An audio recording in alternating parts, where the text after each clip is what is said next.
enkuba etonnya empitirivu mayangamba ngenda kukwatira enkuba yakozesa bigambo yakingamba wenayingira eri ne mugamba nti naye wansuubiza okukwata enkuba yasirika teyayogera kigambo saamulaba nako kuolo neyogeza nzekka nengera ndaba walinga enkuba tetonnyawo waliwo ennyanjula ng'enkuba tetonnyawo nga okwetoloola enkuba etonnya.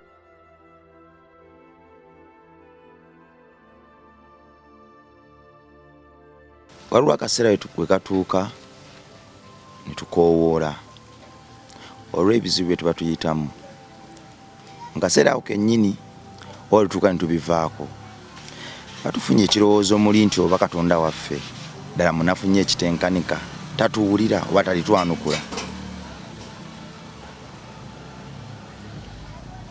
Olw'embala ebeeyuziddwa era tubisuulawo sinakindi etulwana twefunira amagezi amalala kwetambulirako n'ebirala kwemu alive nze ndo kwensinzira buli kadde okukomawo gy'olera okujjukiza nti Katonda waffe tatukyawanga oyo ye kitaffe amanyi kye twetaaga era agabirira mu kaseera akatuufu. Olwentuulaawo n'egijjukira gye mpise ne wendi kati emu nembirowoozaako era nemaliriza nga ŋŋamba singa Katonda yampa bye nali nsaba mu kaseera mwe nabyagaliramu ate singa nnafa dda saalirwedde bwe mbitunuulira ne mbijjukira olumu nseka naye nga waggulu wa byonna ekyo nno kindaga nti Katonda alina pulaani ennungi gye tuli. Mwana wa Katonda alina pulaani ennungi gy'oli tobikoowa tobivaamu kanya kusaba kanya mavivi Katonda waffe asigala ye Mukama. Ku MRLive gyo kwe tusinziira n'olwaliro kwe tuli wadde nga tusindikibwa wano Rabongo Charity Foundation abaana basukka mu 50 abakyala abakadde abavubuka n'abalala. Rabongo Charity Foundation kyetegeeza gwe alina ky'olina olina kitabo olina ngatto gy'olaba ng'enkadde oba empya olina akasawo ka muceere olina sukaali olina kawunga wandyagadde okuwa ekimu kye eky'ekkumi eri ensi ng'oggyeko ekya Katonda olonzi kyempita ekyensi wandyagadde okwebaza Katonda olw'obulamu bwakuwadde ekisa n'ebyakuyisizaamu jangu Rabongo Charity Foundation famire yaffe gwatugoberera omanyi kyetegeeza era gwagoberera engero zaffe olabye engeri gye zikyuseemu si lwa kubala kwaffe si lwa kwagala kwaffe wala lwa kisaakyo kumana Katonda ali yatugoberera tukikole nze nsubira ntukole tusobola okukola ensi eyajjula ettendo ekisa n'okwagala nga tukubye mulanga wantu wonna walala okujja ku ffe mu famire yaffe okukikkiriza nti enkyukakyuka etandikira ku ffe weewaawo gye balikosebo kale muganda wange obulamu bweyagala tubulanganyemu nno lwakubanga emirimu gitukwata mukko mbeera bize obeera bize mune wali abantu abakumbuuza nako Daudi Daudi Daudi ayogera Daudi ayogera no by the way naye ayosinga kwogera ali ku kifi ky'enkoko Matonda abambuuza Daudi bw'alitandika okumbuuza awo nja kukkiriza nti neekutte bulungi naye entuuko girabira mu maana na bakyala. Daudi by the mulungi naye mukwano gwange bamwita Kamadi Kamagu waliyo Jime bakumbuuzizaako nti ali atemetandika ate nno bakuba kumanyidde eri mu kuyimba baŋŋambe iyo omuniga yasala ddi oyo okukyuka si ebirangi konze birangi koye yoyo kama tutambuza amawanga konze yoyo naye kati yalokoka biri yabivaamu kati asabula ndongo ya Kristo na charity na kutambuza mirimu gya Mukama kuza yafuuka inspirate saga nyo baita motivational speakers over they inspire the generation, they inspire the world. Someone who inspires the world is treated like a king in the city. When you inspire the world, you are preaching the word of God. When you inspire the world, you are taken as an asset. Asset eyo gye batwala ng'ekyatika kubanga ekigambo ekyo kimu kisevinga abantu 10, saving ensi namba, saving abantu 9. Waliwo omusajja yampita emabegako emukono nangamba nti kisakye naye tuuli mukyala wange abadde agenda kwetuga wabula abadde afuluma ennyumba ng'akutta omuguwa nobaako omuntu gwobuuza ekibuuzo ku TV ne kimusesa n'atuula. Omukyala yakimunyumiza. Namugamba nti nze mbadde ngenda kwetuga. Yakimugamba luvannyuma nnyo. Namugamba naye programu eyo lwaki njiraba. Nali ngenda kwetuga nga nkutta omugwa gwe wasanga mu store. Naye mba nfuluma omuvubuka oyo alina ekibuuzo kye yabuuza omuntu. N'addamu ekintu ekyekisiru n'enseka n'enva ku by'okwetuga. Nfunye nnyo obujulizi bungi ku bantu bwe batyo nga nkyakola ku Street Quiz Top TV. Bantu bangi nnyo waliwo ne yaŋŋamba famire yange yatereera mukyala wange yali akomawo kiro nnyo ne kati seba akomawo mangu kujja kulaba programu yo ku saa 12. Yatereeza amaka program. Sinza akikola wabula Mungu yayisaamu ebintu bingi nnyo okuyamba abantu. Kati you inspire the generation, the world, without you seeing. A generation is bigger than a world. Nchidamu. A generation is bigger than a world. A generation can create Mars. Generation jetulimu esobola okuto Katonda asobola jiwa obuyinza ne bazaala n'abawana amagezi ne bagenda ku Mars oba Jupiter ne wabayo abantu. Kyokka ate ensi nayo planet eri awo. Oba kategedde. A generation is bigger than a world. Kuba generation lives nti omulembe gwa Labongo gwabeerawo nno okuva mu 1900 mpaka 1300 nti gwabaawo gutya nti munne Labongo yazaala n'omwana n'amuzala katuli mu mulembe gwani bali ku mulembe gwa jjajjaabwe Labongo kati gwe bayita omulembe. It's a generation. Kitegeeza a generation fulfills the world to be there. Omulembe gwe guleetera ensi okubaawo. Singa tewaliba mulembe wabaawo kiwulenge kimpemempeme nti ekiri awo tekitutegeera kiri awo tekirimu nga olaba bi Jupiter olaba maazi titumanyi kiriyo bantu bagenzeyo bagateri kiriyo. So it is not considered to be an important planet till when a generation is filled into it. Nti paka ng'omulembe gujjuziddwamu ne bagiyita nti owaye tugendeere. Ewali omulembe wabaawo omugaso, ewatali mulembe tewabaawo omugaso. Ewali omulembe nti anze omulembe gwange ndi wa art mwenyamba abaana guba mulembe. Nti ku mulembe gwa Labongo yakubanga ebifaananyi era mu bifaananyi omwo mwe yajjanga okuyamba abaana era twebaza nnyo abaana baamusikira batambuzza omulimu gwa jjajjaabwe maaso bakyali ku bifaananyi. Era nga Labongo agenda mu bitabo agende mu byafaayo bakwate canvas zo ze wakubanga baziteeke ku market ng'ebiro byo ate zigula kakadde ka $1 nga zigula kakadde ka $1 because of what? The generation you began and made an impact in the world.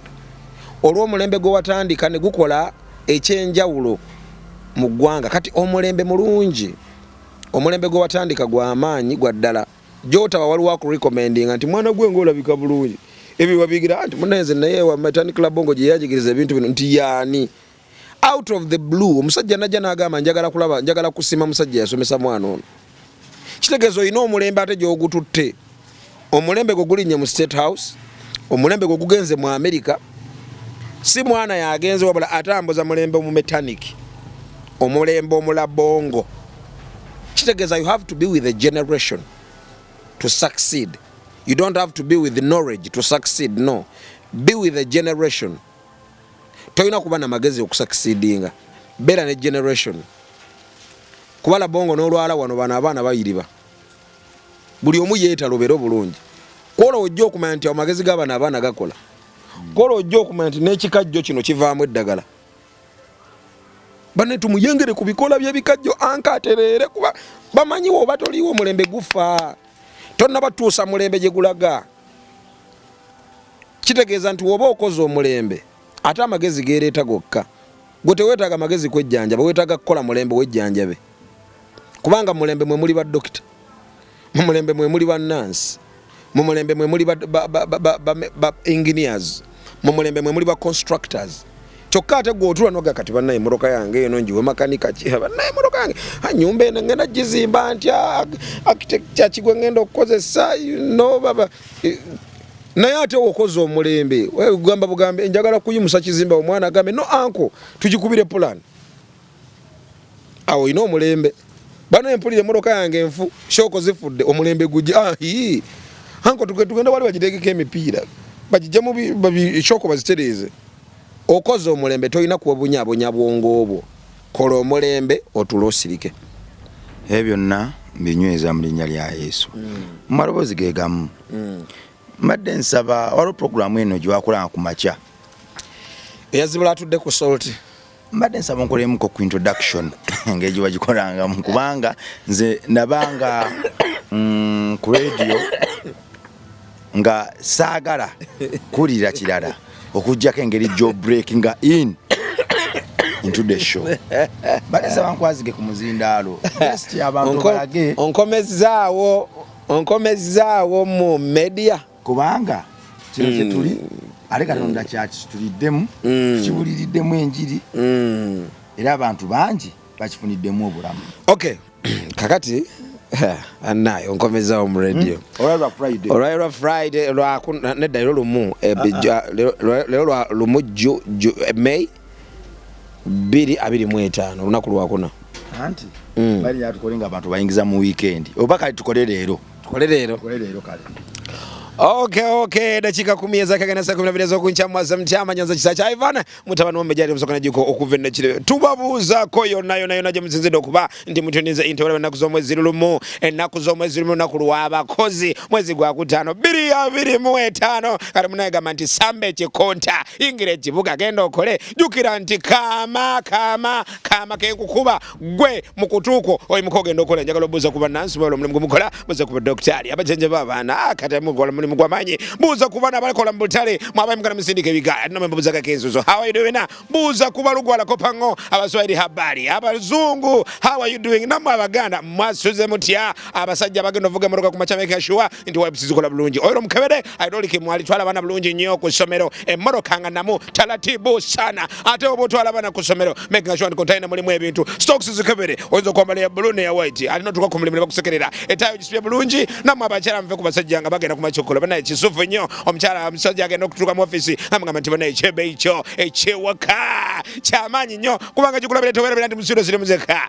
ndi muna abasajja banyirira ndi muna abakyala banyirira banekanya balina information bagenda kutuusako ebyamaanyi tuyinamu nalwoga tuyinamu ebiyita ekiro tuyinamu ekidduka kyo bingi tuula okali ekisa kya Ivan Gemanya ku Kikumsanso Radio FM nnyo tutsibudde bwe tuti Doza bubaka tuba tuteekayo leero bwa lebazide okimanyi eyeba introduction gyenakola teekayo obwo kuba obadde mu buli kimu okumanya okoze introduction n'ebire Katonda naba ayagala kubisumulula kitegeeza ki ekyo kitegeeza mukisa okola ekintu ekive wa Mukama nga yakikuwa talent wise ne Mukama awulira n'asiima. When God appreciates, He releases the happiness, and the rain is considered to be a blessing from God. Hatusigalewo tetuyita Mukama amatondo gano gakulaga nti wendi. He is around. It is a blessing. It is a blessing. Kati ate odduka omukisa kiba kibi. Toyina kudduka mukisa. Mukairo ke kamu nsaba amatondo gonna agatugwako. Bino ebirwadde bitusumbuwa ebizibu okwennyika omutima ennyike okubonaabona kw'omwoyo n'okw'omubiri gabutwale komyewo gy'oli ssebo enkuba wagikwata wagiroga ngene tonya leero ekyalo wakisasamaza ate bakugobe ku kyalo bakuyisa obulogo ku buko omulogo munnange nno mwana muto we yayisa obulogo ku buko munnange tutuuka ku mukolo ne before nali sinna bagenda ku mukolo ku makya Mukama nangamba ngenda kukwatira enkuba Katonda njogera naye person to person ajja n'atulawo n'entula wano ayina ekirebe twogera ne Mukama ye nannyini mibiri asobola okugira mu gwayagadde ye nannyini mibiri bw'ayagala giramu gw'ayagala ye nannyini gyo so gw'ayagadde gw'aggiramu n'ekirungi kyakwawula ddoboozi lye nti kati leero yayogera ye nannyini mibiri ye gwe nannyini katiba akakola ensuwa osobola okukola gy'oyagadde ogumwa gwa ddaani noyagala omwana oyo ebbanga lyenkulabidde oyagala nnyo omwana oyo ye akensusso ne taata abaako ow'ensusso naye ng'ate baana yabazaala kuba ne gyetutaba omwogerako nnyo kati ajja n'atuula awo ne twogera naye person to person nangamba ekyo tokikola kijja vaamu bwe kiti nakulwembaga nangamba by the nali ntudde na ku buliri nga ntudde ku buliri najja twakolanga ne meeting nga ntudde ku buliri katutuuka ne ku makya nali nsinza akayimba kali ka Robinson you make me breathe you are me oxygen you make me breathe you are me oxygen nakanyumira nnyo because lunaku emabega nga nkeera okwanjula ke nali nkuba ku radio because okwanjula kwaliyo Sunday kati ku lwomukaaga night jam ke nalimu ekiro kyonna so nangamba ndigenda kukwatira enkuba mbitwala easy ngamba kale tutuuka tusimbula nkubira Brian Beats essimu tewayibula tugenda tukunganya waliwo pasa Ssenyonga wakyengula waliwo amafuta so etwakunganira awo fenna yali meeting junction twalina okuba kakati twakatuukawo fenna tuweddeyo simanyi abantu gye baava nno nze saayita ku bantu nengenda okulaba bazze simanyi gye baava ate ab'ebitiibwa abayimiridde ddala kuba nze saakola meeting za kwanjula kuba meeting gye nasooka okukola nawa Elias Lukwago pledge yange nampa omutwalo gumu n'ekitundu ogwe Uganda nampa omutwalo gumu n'ekitundu ogwe Uganda nengumuddiza si kutondowala tebazigaana naye ku bye nali nkoze mu office ate byali bingi nnyo saazira ssente kitegeeza nti saagala omumanyirire ku mutwalo gumu n'ekitundu famire yange okumbuuza mukyala ali atya lerere nzikuddiza nenzizaayo gwali mu bbaasa ebbaasa ezo zibaamu ebintu bingi gwali mu bbaasa nange nga Moza radio yasiima nga bamugambye nti bakuyite mu nkuuko oyimbe naye nasiima nabagamba nange nsiimye omwana oyo yayina effujjo bamusiima kabaka gyayimbe mu nkuuka naye nawandiika nti nange nsiimye mugambe beene sijja kujja kuyimba kati nange nensiima nziriza omukulu sente ze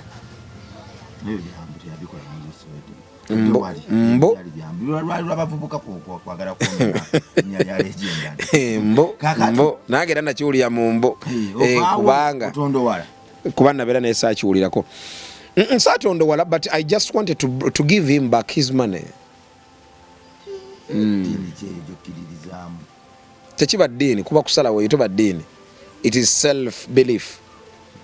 Kuba kunze nti kati nze la bongo ntaddewo charity wano donation ku website yaffe otandikira ku $5 $3 toteekamu tebazikkiriza kireke tandikira ku $5 baka sibo bo bo batandikira ku $5 ojegedde ninzi muddiza kakati nengende wa mukama ne mugamba anko ya abantu banyiziza nzize uwo kakati tukola meeting ne mukama ku buliri naye ntuuka mukama ngamba nti baako church gyogendamu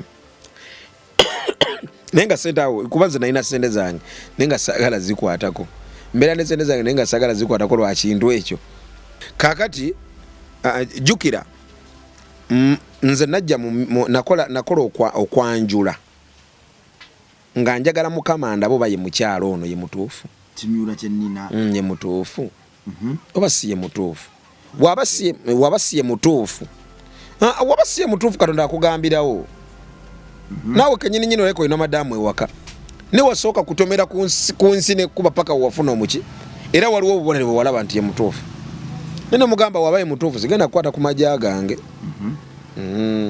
njagala ompa amajja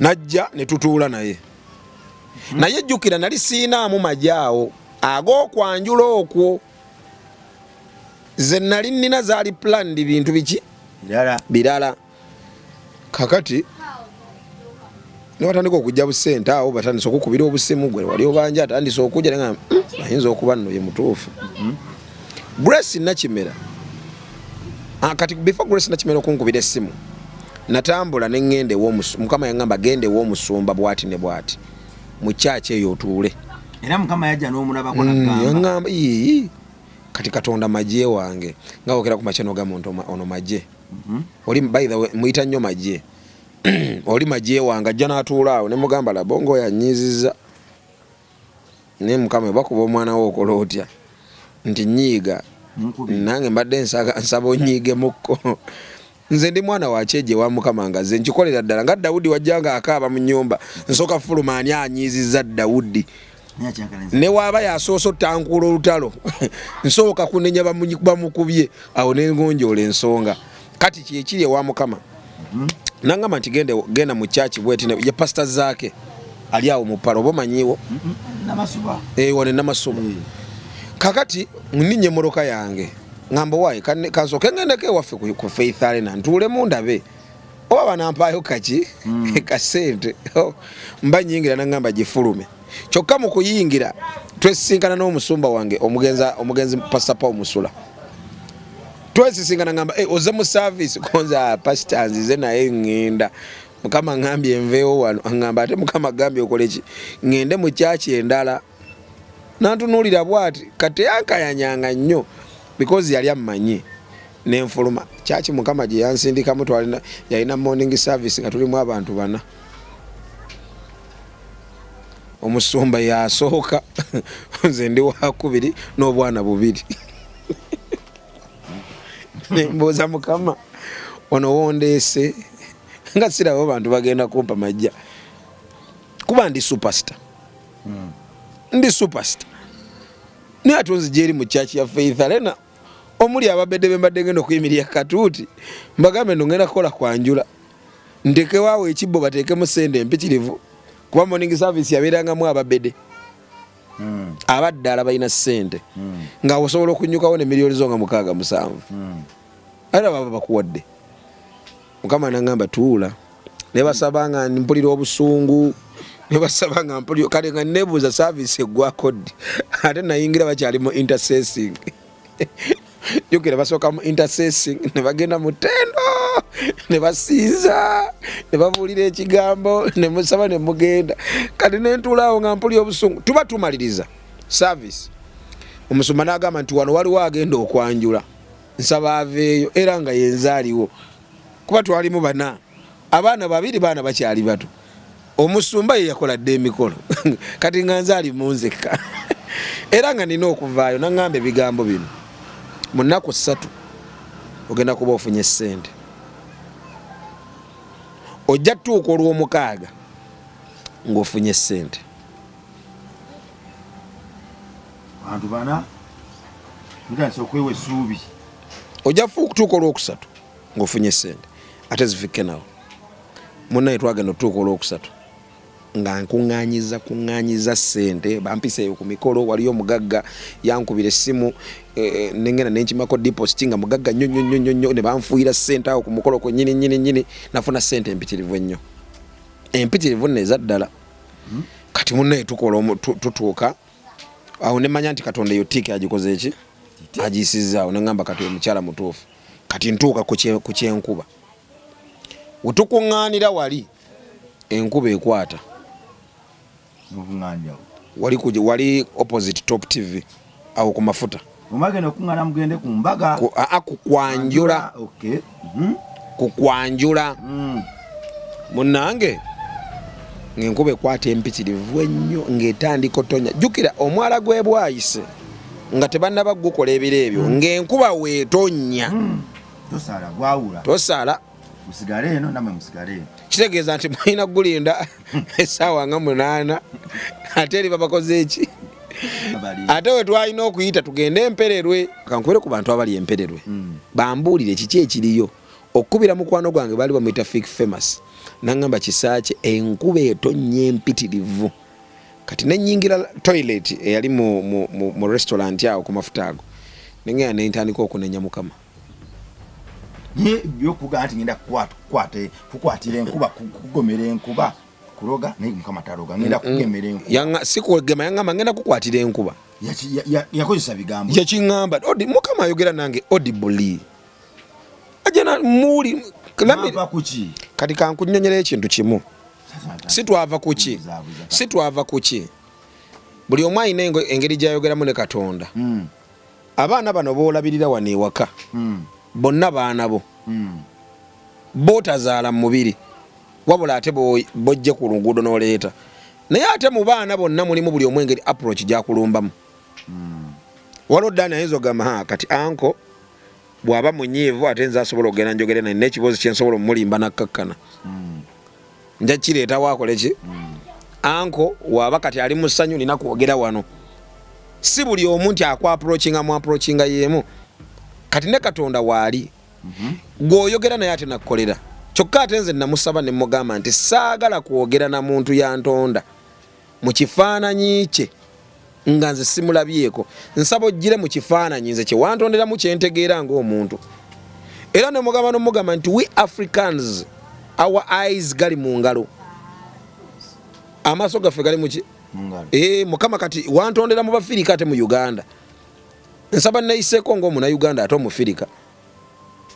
We naakuwulira ng'oyogerera eri biyinza okuntabulamu. Nsaba ojje. Ajja. Era atuula awo ne twogera. Kakati we nayingira eri ne mugamba nti naye wansuubiza okukwata enkuba yasirika.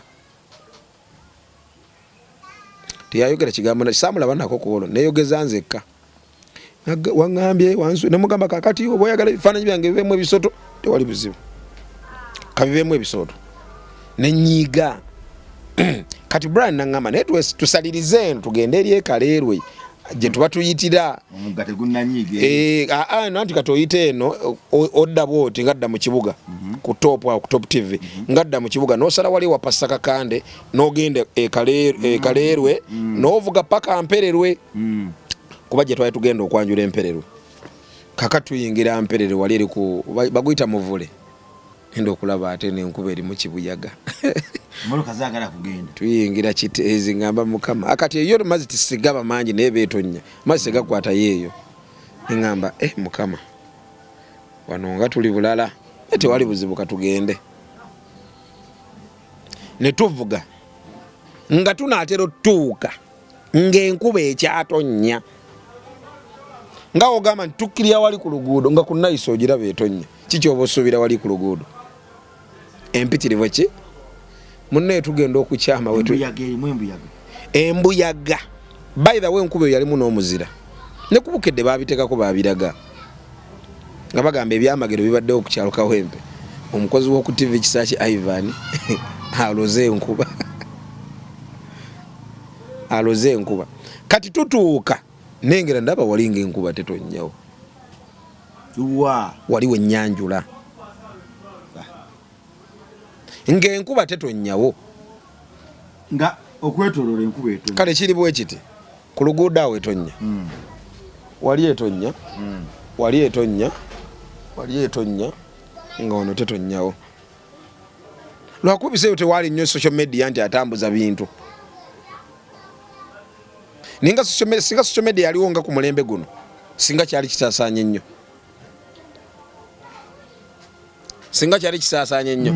Era abamu bandikizisa na AI oba editing. Naye ab'oku kyalo ekyo bo bakimanyi. Era yeno statement gye baayogera nti amaka tugamanyi malokole. Naye omukomo ki?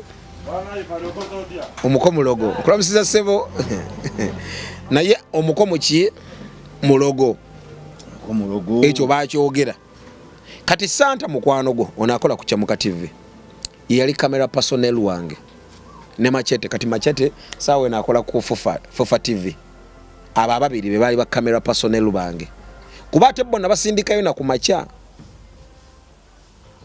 bonna basindikayo ku macha nabagamba mugende mu covering omukolo nvize temunfaako nnyo nzive tujja kujja zive bye bantu babifaananyi naye eri ku mukolo gye njagala musinga okukola ki okapturinga kati ne baŋŋamba nti naye naffe obwedda twewuunye enkuba evaawa nga tetwagala nakukubira naye ng'ate wano tetonnyawo ojja tuvuga tutuuka eno statement bagikolanga ne Santa awulira.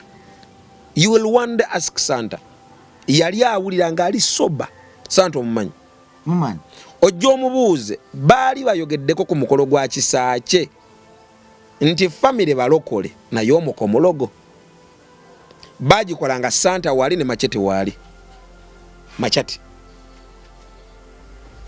muluka zolekera tugenda tutuuka nga naffe tulaba kati mu mmotoka mwennyini ntandiko ga Mukama nsonyiwa Mukama nsaba onsonyiwe abantu tunenya nnyo Katonda nga tetumanyi lwaki tumunenya kyokka ng'enkuba eyo yatandise kukwata eggulo ku kyalo ekyo eggulo ekiro bali mu kufumba nga yakutte empitirivu ennyo nno nga gyenkomezza ng'ekwatidde ddala ekyewuunyisa yatonnya eri kyokka eno Makinde teyatonnya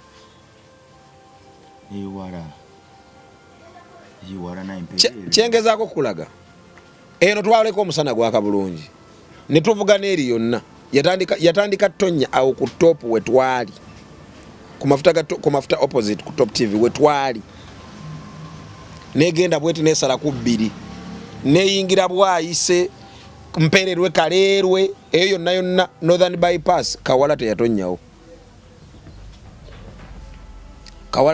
kubanga baganda ba mama bange abamu baali bava Kawala webaddayo ne bagambe nenkuba teyatonnyeyo yadde n'akamu ne muganda wa mama wange bamuyita Margaret n'abatedega kanakulya yaŋŋamba ne munnansana tetonnyeeyo tubadde tuddayo yali agezaako okulaba yinno bwoba okula mu Katonda agezaako okulaba okukkirizako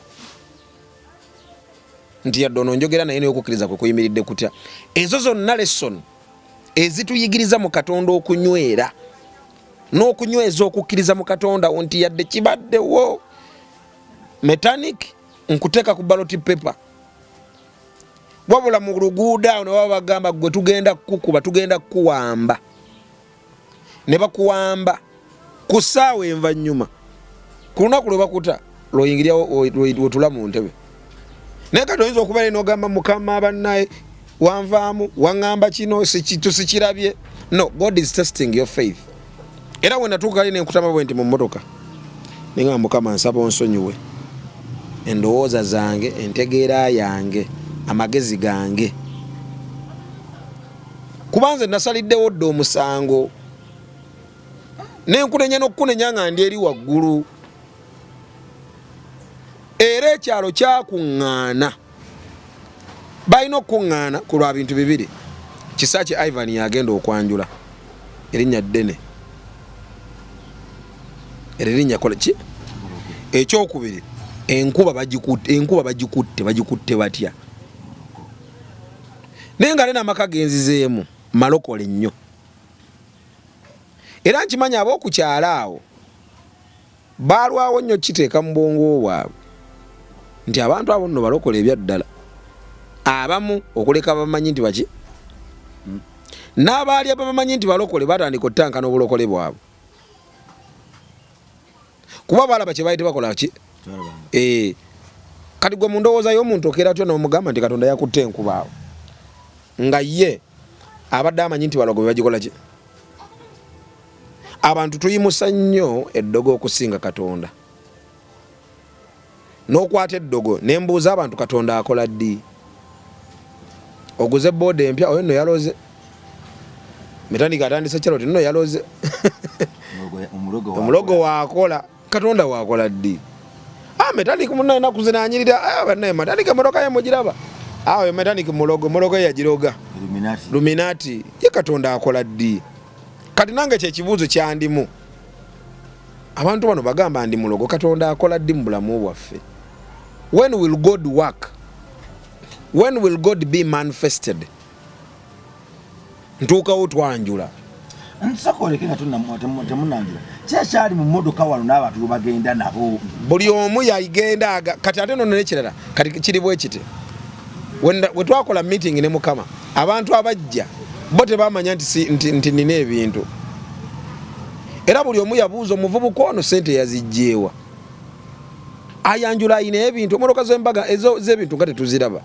kumbe esente ze nakwatanga mpereza maama wange oyo Mami Harriet Musoke najjuko mumbeje mwagala nnyo mutima gwange oyo mutima kyokka ate waliwo maama omulala naye mutima gwange bamuyita Mam Irene Mutabazi oyo ne maama wange muganda wa maama wange Mama Dora waliwo maama Mega oli Mama Margaret gwegambye Margaret n'abaterega kanakulya oyo naye waawano kati abo bennaweerezanga ki sente bo balina engeri gye batetenkanyanga ebintu ne kojja wange Kikulwe ole yantuma kirevu kya looni kirevu kya looni yaŋŋamba kutandika ekyaki ne mugamba sijja sitandika kyaki nga Katonda taŋŋambye yaŋŋamba nkutume erinnya nsobola okukutuma kirevu kya looni kubanga oyina ekirevu nampa ssebo n'ekyawandiikibwa nti labayo ekiri ekirungi abooluganda okutuula wamu tulinga amafuta amalungi agakulukuta mu kirevu kya looni kati ekirevu ekyo tuyinza okiteekako oyiro nga tugamba mujje mukwate mu kirevu kya looni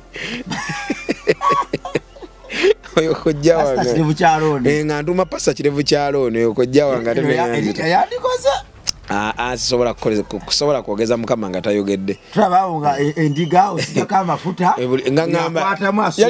ebwakisawo yali ampaddewo ettaka nti njekola mu kyaki ne mugamba sijja nagamba buli kimu nga njagaliza nnyo kyaki naye kyeyakola bambi kojja wange naye ayina emmotoka bino bifuuso biwanvu kati ye yampa emmotoka ezo era yayina ozimba kyali kyatteeka yayina ozimba kojja wange kikkakatako mpangisa emmotoka nga ozirina kati metanik mutabani wo Dani oyo ayina office gyagendamu ey'amaanyi agenda kutegula ssente agende ku boda ng'oyina emmotoka eyo nga manyi n'okuvuga ogimuwa n'omutuma n'ebintu n'agenda osobola ogimuma igeno mugadani genda kasita nkusomesezza kati ogeze mu interview abagenze bonna ku interview bagenze bevuga nawe wevuga genda nga wevuga kati kyali kimukatako okumpa emmotoka ze ne driver yamo eyali abivuga naye yali driver wa wakanga muntu wakojja katasobola bibba naye nga nabagambye nti woolaba ngenda nga mulaba tuyingidde emmotoka zikole ki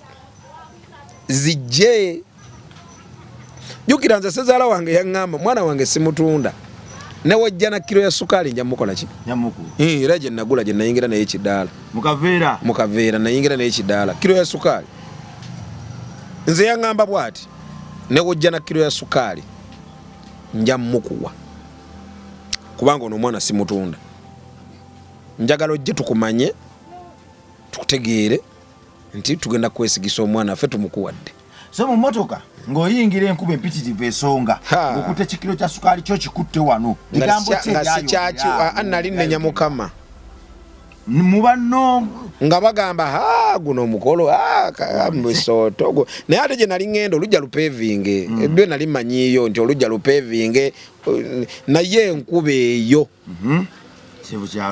enkuba eyo ne kojja wange nga wankubira essimu ansomooza nnyo wafujjo owaayo ogirabye owaayo ogirangadde nze nentuka nga sikyayagala nakwata simu ze naye bambi yakikola nga okunzizaamu amaanyi naye nga njagala namuvuma Brad Beats nga ataddeko obuyimba sikyabuwulira bwali mu mmotoka nga mpulira bumpunyira buwunyira bubi nga mpulira obusungu kale nawulira obusungu nayagala omukolo gwange nga njagala omukolo gubenga magida oba nkijjeyo nti nga njagala omukolo musana gwaka teri kintu kinyimisa mukolo ng'omusana gwaka. Embeera yonna eba nnungi naye bajja okubuuza yadde olujja luba lupaving bulungi temuba bisooto naye bajja okubuuza enkuba ebataataaganya abizinda gatobye you know ate bali bakola lujja lwabwe bagala okukola ebintu nga biri open ku buko bagala okukola ebintu nga biri open si bino ebiri enclosed kati tutuuka emmotoka esooka eyingi emmotoka esooka eyokubiri ngenda okulaba nange ningizaayo ndaba kojja kirevu kyaloni nambuza kojja kikulwe owaaye mulogo ki oyo gwe wakozesezza yali atuuse da kirevu yandi mabega naye we yatuukayo nankubira zituna omanyi yankubira nganze nga ndi mu mmotoka kati ngakubira nakubuuza owaaye kale okugumya kuba bakimanyi nti emikolo gy'oba ogendamu osobola otya kati abo abantu abakulu akukubira noba ovuga owaaye oli bulungi bakuwadde ku kyokulya ofunye ku kyokunywa kutambuza kati makkati awo ate ensanga kansala mukoza Michael naye oyo talina fujjo bitooke byebigwa naye nga wagira nambuza owaaye oyo by the way omusajja oyo y'omu ku bansomesa y'omu ku basajja abansomesa ebyaddala mukoza Michael kansala w'ekkoma Mbogeyo LC3 sajja w'amaanyi waddala nnyo era ku mukolo gwange teyabulako bwe bamu ku bantu benneeyitira naye ebikonge bira simanyi gye byava bikonge byali by'amaanyi ebyamperekera ate tebyampa ssente byajja kulya mmere yange nabayagala bajje balya emmere balabe ekisanyi bagirya n'ebikonge byenneeyitira ng'olese ne famire byo byaliwo naye waliwo besaayitanga naye ali babitiibwa besajja kwogera nga ku mukolo gwange nabalako neŋŋamba ono yavuddewa naye bambi mama wange yamala nannyonnyonnyola naŋŋamba nti abo mikwano gyange nange nabenda bayise baberongo omwana wange bamwanjula kaakati tutuuka nange ŋŋamba enkuba eno nenzijukira ku makya we nabadde mpuliriza oluyimba nti ŋŋenda kukwatira enkuba naye ng'omuntu ali bw'ati kati okumanya Katonda ono waddala enkuba teyatonnya wali eri we twayanjula ne gye twapaakinga eno wano we twali yava erizava eri nga zitobye ne bwe twatuuka wano nga tewaliwo akasana era bagamba bano basanta abajja by the way bano basanta bali bamyusa amaaso basulanga bakola bakeera bakola ate nange nabagamba nti muyimuke tugende mukole kati ate balina omulimu gwe baali basuzeeko ku Saturday kati ate nembagamba banne mugwewo essaawa emu mukeere eri mugende mukole ki mugende mukole eri babeetaaga nga bukya ssaawa 12 mulina okuba nga mukola ki nga muli we muli ne wangamba kale tewali buzibu nemba kwasaganya mulamu wange oyo Julie Walters nemba mukwasaganya n'abanga ayogerezaganya nabo ne bagenda kati nga bagamba bana abalasita balabika be balogo be yaleese babasimbe wano kuba okuva ku makya tubalengera bali wano tebava jukira bali abalasita bange basanta bo tebaliko nti bambala bya uniform eza company bo baba freestyler we bale nnyo ayambala socks ze nayambala ki crocs ze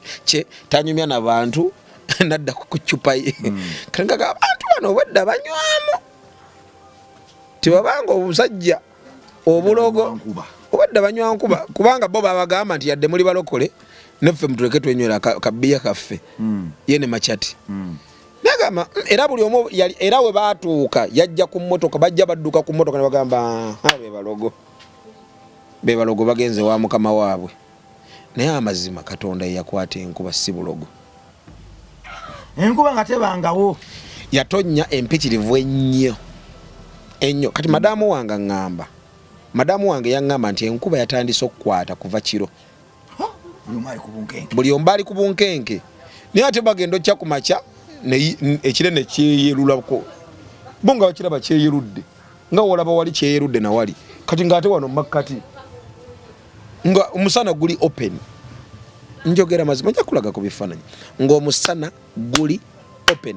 Brian Bits omukubiranga essimu n'omubuuza mukwano gwo Brian Bits omukubiranga essimu n'omubuuza ekintu ekyo ajja kikugamba kuba best man wange producer Brian Bits kakati oba ne Dennis Kiseka twagenda naye I don't remember tutuuka nze Nampola kojja kirevu kyalona kojja kirevu kyaloni kojja kikulwe ngambuuza owaaye omulogo anyway yali mulwali kuba yali amanyi ndi mulokole netufuluma ng'omusana gwaka naye nga mpulira ensonyi mu maaso ga Mukama anadda ate okwogera nange bibaamu byonna naye ate ffe tuli baana gyali ebyabimanya ng'omwana wonoomuwa omugaati n'osigaza wali eri mu kaveera tosimpikirivu nnyo muwaddeko tosemata nojja nemugamba mpaako n'agukweka bw'ati n'agukweka kati wamala okugumalawo ate neyebuuza oba kati nzizeyo oli nagumumye kati oba nzizeyo nti okumusaba omulala ate ngera alina okudda ate omuwe kuba mwanawo kati ye Katonda mpaako ate nga gwamuwadde nekinene nnyo ayinza n'okukuyamba akusunyako katono nakakunkumuka ale nakaaba akakuwa nako nakakuggyako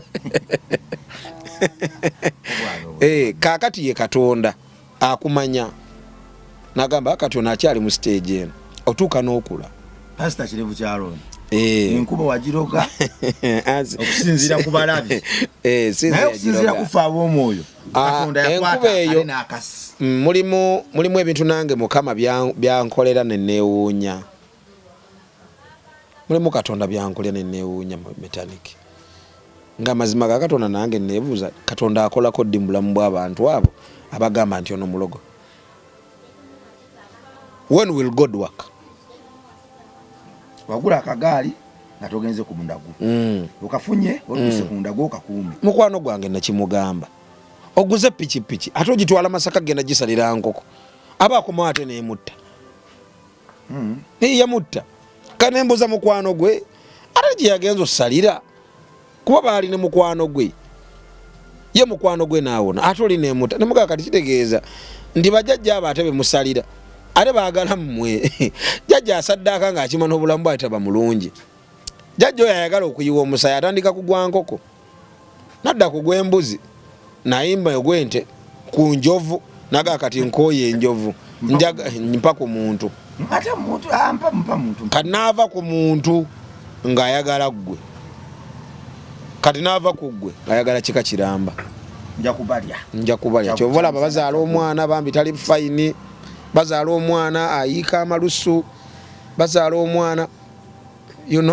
kumbe waliwo ate yawongayo nga kyatandika ku bujjajja kitegeeza oyo jjajja nedda leka ŋŋende ewa Katonda ye yabambeereramu kiri ekibuuzo kyembuuza eddogo ddyo lya bbanga ki libeerera ddi lyamaanyi kutuuka ddi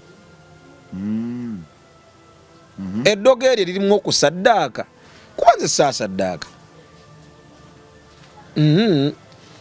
tewafuna muntu w'amalibu n'omugamba kulaba oti mu bbanga sibyagala nabyagala yadde mbadde mu ndongo ebbanga ddene nga ndaba bakyali bange babikola teeka amazzi mu ccupa oteekemu akati sibikola kaaki kati ate onampa obulamu nga bo sibulogangako kubeerawo obubaka bwa interview buli kyofunye mu kusaba kikuume na ssaala sinakitali kyakusaba gwe buli kimu kyoyina kikuume na ssaala sina ssaala kikuume na kukkiriza kwa Katonda yakikuwa because ne ssaala obanga abribinga Katonda akuwe abantu batuuka nga tebaagala kuddamu ssaba gwe tokimanyi naye nga alina ossaba kyatteeka n'agamba hasa mpulira sina maneka leka mmale gafukamira nsabe ekyo kyokka Katonda aba tagenda kuwulya ssaala yo aba ajagiwulira naye obanga asaba obanga yekokkola kuba kwekokkola aleka sitaani alina amaanyi kubanga ate waliwo kyembadde njagala okwogerawa mukyalo bwebaga nti nagula kapuloti kange eyo 10 ku 10 nakagula naye kakati nina okugendewo omulogo tukasimbemu emiti baleme kundoga omulogo yakuwa ddi ssente ogenda okagule nga ddi we yakuwa ssente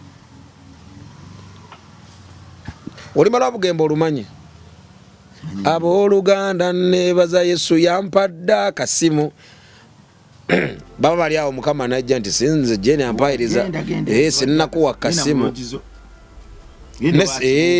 ne sitaani najja n'agamba nti abantu bo nze wembewo ebyanga ate basinza ggwe olesa solido gitaddeko ate kakati ono waakawaya Azze n'atapinga ku solidoyo kwa jama oli mugagga oyo mugagga oyo musajja aya kabare mazete tegava nako vagafe je gaggwerako tegakola ki kumba atapinze kuki kati kyekiri ku sitaani abuukira Katonda byako naye ate olina okuba omugezi ennyo n'omanya nze we nava mu kwanjula natokyalingibwa nnyo nnyo nga gye nkomeza nnyo nno spiritual omuganda wange tomanyi tujja kuddawo kati mu bigambo bina badesaba mu ddoboozi liri ennyini bakozesezza ng'oli ku rediyo oli nkozeseza ng'ompaamira omukyalo oli owa Charity omukyalo oli alina edduuka ejjinja n'emukono atunda eby'abaana ebyo mu ddoboozi lyerimu kubanga onkomezaawo mu rediyo omukyalo ekitukakatako Nakato Esther kubanga lumu nawulyako bagamba nti alina n'omukyala bambi gwe yazimbira ku nju eyali asula obwereere gwe yafunira enju yali asula no gwe nalinnya gwe twagenda okuyamba yali topu gundi nze nakumanyirako yo project ennyo nti olina mu bya Charity bwotyo munnaye kati kankubuulire by the way omukyalo oyo namukubira essimu ne mugamba nti tuyina omukyala gwe twagala okuyambako ayina omwana ali bwati ne bwati basula mu nnyumba etonnya naŋŋamba nti ati wali buzibu ngenda kukuyambakoko bami n'atuweereza nno ssente omukyalo oyo n'atuweereza ssente onkomezaawo mu rediyo kati onzijeeyo eri kati onkomeza mu rediyo twagala tulaga abantu ate kati kanakalango tunaŋŋambe kagenda okutambula jjinja wonna mukono wamu kati kane ku dduuka lyo ne kakuba tugende mu maaso mu ddoboozi ya rediyo eryo lyanyumiranga buli ku makya metaniki oyagala kunkola ki Nakato Business Center Nakato Business Center